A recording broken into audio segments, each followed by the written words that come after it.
Hi, I'm Robert Horton, and I'm here to introduce another program in Scarecrow Academy, the film discussion series presented by the nonprofit Scarecrow Video in Seattle.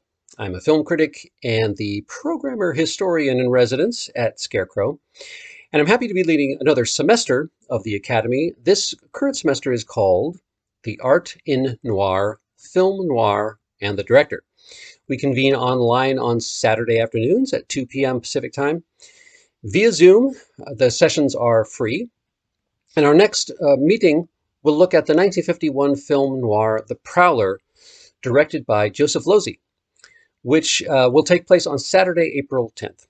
You can register for this event by going to the Scarecrow Academy page at Scarecrow's website. Click on a link there. They will email you back with the proper information. You can also look there for a way to see the film. I understand that the Prowler may be slightly harder to see than some of the other films in our series, so there's some information there about that. Of course, you can also rent the film from Scarecrow Video. I'll introduce the film here, talk a little bit about its director. The Prowler is not one of the best known films in the noir canon, but I think it's one of the most fascinating.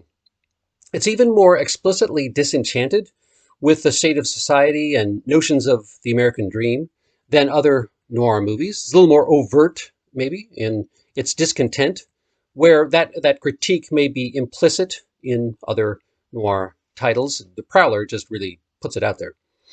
It's hard to separate that overtness with the political milieu of the times. And in fact, both the film's writer and director would be either already blacklisted or soon to be blacklisted. This was during Hollywood's Red Scare, of course.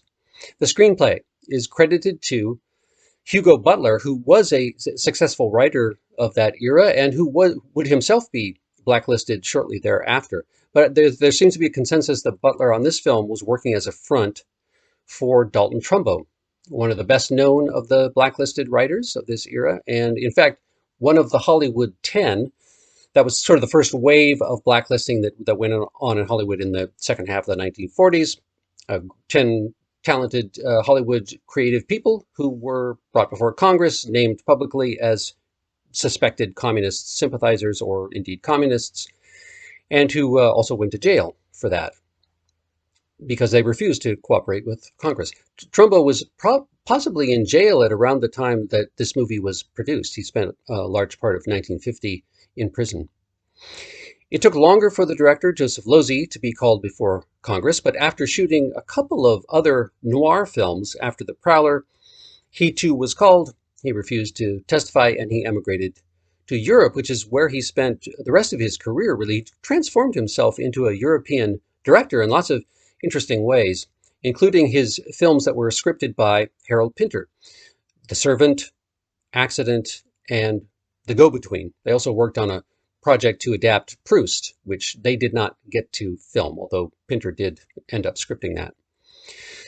Joseph Losey had been born in Wisconsin in 1909. He was from a prominent local family. Apparently, the story is that his father had managed to lose a lot of the family's money by the time the younger Losey was an adolescent.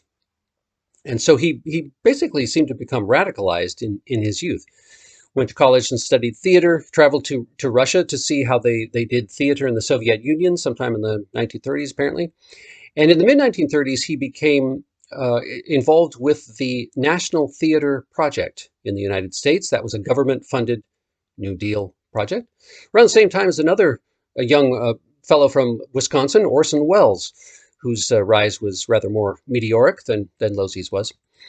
Losey directed some of the theater projects' living newspaper series. This was a very intriguing sounding attempt to make the headlines of the day come to life on stage. The series was constantly getting in trouble for alleged left-leaning tendencies, but it did get a lot of attention. Losey also worked in radio, got some attention for that. He did his first film project in the late 1930s, a 25-minute animated film extolling the virtues of oil. This was for the Petroleum Pavilion in the 1939 New York World's Fair. So all of this stuff got him to the attention of Hollywood, where he eventually came in the early 1940s. And he actually spun his wheels for a little while, worked on some film projects that had a sort of social conscience angle. And then he made his feature film debut with a 1947 movie, very unusual social issue fairy tale, The Boy with Green Hair. That film is both an example of the kind of social issue earnestness that was coming out of Hollywood in the late 1940s, and also a unique parable with a slightly supernatural element to it. In the story, a war orphan, played by Dean Stockwell, wakes up one morning with green hair and has to face the world's prejudices because of that. About that same time, Losey was working with Bertolt Brecht on Brecht's play Galileo, which premiered in its English language version under Losey's direction in 1947. Then 30 years later, Losey would actually finally make a film out of Galileo.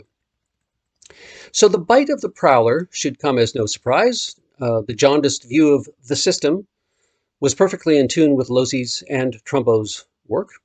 For Losey, the film is also an example of how he could blend his political interests with his own distinctive qualities as an artist.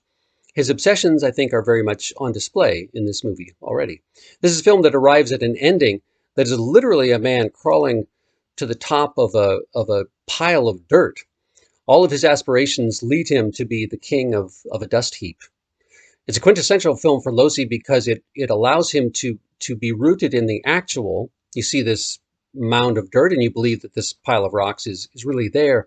And yet it also serves this purpose that is much more abstract, much more of a cinematic idea. The main character is a cop played by Van Heflin, and he aggressively and manipulatively insinuates himself into the life of this bored housewife played by Evelyn Keyes. And, Losey has a curious focus, I would say, on the idea of the intruder. A strange number of Losey's films are about intruders coming into a situation and upsetting it. And I wonder whether someone who returns so obsessively to that theme really, in some ways, desires an intruder to come and disrupt things. Losey was a master of making interior spaces evocative and sort of oppressive, and choreographing the dance of people sizing each other up in those spaces. And the Prowler is a really fine early example of that.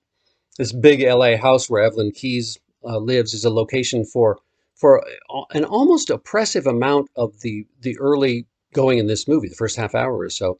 And it enhances the effect of this cop grooming the woman for his purposes.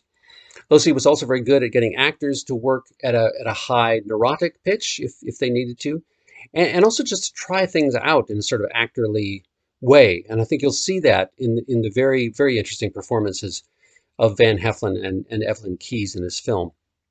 Heflin had already won an Oscar earlier in that decade. At this point, he had fallen a little bit down from that, but he was a good actor who had a sometimes unsettling presence. Easy to believe as this former high school hotshot, now reduced to whining self-pity. Evelyn Keyes was a talented actress who never quite made it to the top rank in Hollywood. She got an early break by playing the small role of Scarlett O'Hara's younger sister in Gone with the Wind, and she'd been married to John Huston for a few years by the time the production company made The Prowler. Huston's production company was involved in the production of the movie, though you don't see his name on the film. The producer's credit goes to his partner in this company, Sam Spiegel. He's credited in the film with the all-American pseudonym of S.P. Eagle. He would go on to produce, at that time he was producing The African Queen with John Huston directing. And Spiegel would later do The Bridge on the River Kwai and Lawrence of Arabia, many other notable films. The Prowler is one of my favorite movies to come out of this noir world. It's a weird, creeped out vision that holds nothing back and I think deserves to be better known. So we will try to do something about that when we gather on Saturday, April 10th for another conversation at Scarecrow Academy, a consideration of Joseph Losey's The Prowler.